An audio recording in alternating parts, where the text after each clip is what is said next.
Lesson 6.1 is on converting between decimals and percents. So we are going to be given a percent and we'll need to convert it to a decimal, and then vice versa, we'll be given a decimal and then we're going to be asked to convert it to a percent. Okay, so on these, I always try to think about decimals as being small and percents as being big. Okay, so if I'm taking a percent, which is, we said, kind of big, and I'm converting it to a decimal, which is small, it means we need to make this number look kind of smaller in a sense. All right, so when we do that, we are going to move the decimal to the left. And when we convert between decimals and percents, or percents and decimals, you will always move the decimal 2 places. Sometimes we'll move the decimal 2 places to the left, and sometimes we'll move the decimal 2 places to the right. Okay, so in this first example, I'm asked to take 24% and make it a decimal. Now, since I'm going to make it a decimal, I need to move it to the left. We got to think about making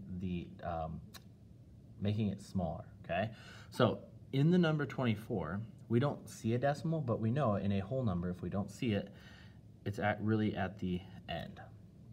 All right, so I need to take 24% and make it a decimal. So that means I need to move it 2 places, and I need to move it to the left 2 places. And I want you to show you're moving your decimal by each place value. So you're gonna go 1, 2. Now wherever we stopped, right here, okay, that is now where our decimal is. So now we need to rewrite this and make it look a little bit nicer, okay?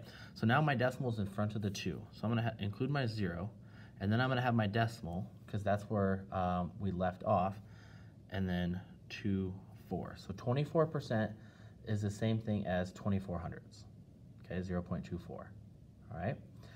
Next example, 3%. First, we gotta find our decimal, all right? Since we don't see it, we know it's at the end. Same thing, it's a percent, and we're asked to make it a decimal. You will always move it 2 places to the left, okay? So you always start by putting your pen or pencil on the decimal, and we're gonna loop it around twice to the left. Now in this example, we moved our decimal a place value, and there was no number there. So what we're gonna need to do is just add a 0, and then the decimal stopped right there.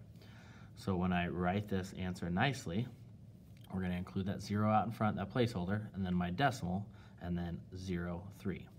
So 3% is 3 100ths, or 0.03, all right? Last example on percents to decimals. So I have 92 and 7/10%, or 92.7%, okay? So we always want to find our decimal, kind of first step, find our decimal. We do have our decimal, so that's where we're gonna start. Same thing, we're making a decimal a percent, or sorry, we're making a percent a decimal, so we need to move it 2 times to the left again. So 1, 2. That is where our new decimal is, okay? We've converted it, now it's in the front. So I have 0, and then 927 thousandths. So 0.927, okay? So all we're doing in this lesson is basically moving our decimal places 2 times to the left or 2 times to the right, okay? So you need to make sure you find and locate your decimal first, and then move your decimal the correct direction, okay? Now, if we are given a decimal and we convert it to a percent, okay, we're gonna move it to the right 2 places. So we're still moving it 2 places. The only thing that's changing here is we're moving it to the right. And kind of like I said earlier, we're thinking of percents as being bigger. So to make it a percent, we need to move our decimal to the right, and that kind of makes that look a little bigger, okay? So first step, always, when converting between decimals and percents, is we locate or find the decimal, all right? This one right here. Now, my rule, it's a decimal, and if I make it a percent, it just tells me to move the decimal 2 places to the right.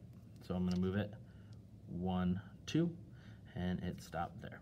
So it is 47, and then my decimal, and since it's at the end, I don't necessarily have to include it. I can put the decimal there if I would want, and then just make sure we throw that percent sign on at the end. All right, here's my next decimal, all right, making it a percent, so I locate my decimal, put my pen or pencil on that decimal, and move it 2 times to the right. And it stopped in between the 6 and the 3, so that's where I need to rewrite it when I write this number again. So I have 66 and 3/10 or 66.3%. You don't really need to put the 0 out in front. It doesn't change the value. You can put it there if you want. I would just suggest making it nice and neat and looking like that. Okay. All right, last example. We locate our decimal one more time, and we move it twice to the right. Okay. Same thing like on this example. We had our decimal move a place value with no number there, so we are going to include a 0, and then our decimal left off right there, so that's where it needs to be when I write my final answer. So I have 180%. Like I said, we could put a decimal there. Doesn't change the value. You don't need to write it there if you do not want. Okay, so that 1 8/10 is 180%. So in converting between decimals and percents, all you're doing is moving the decimal 2 times to the right or 2 times to the left, depending on how you're converting it, either between decimal to percent or percent to decimal. All right. Homework is on page 218.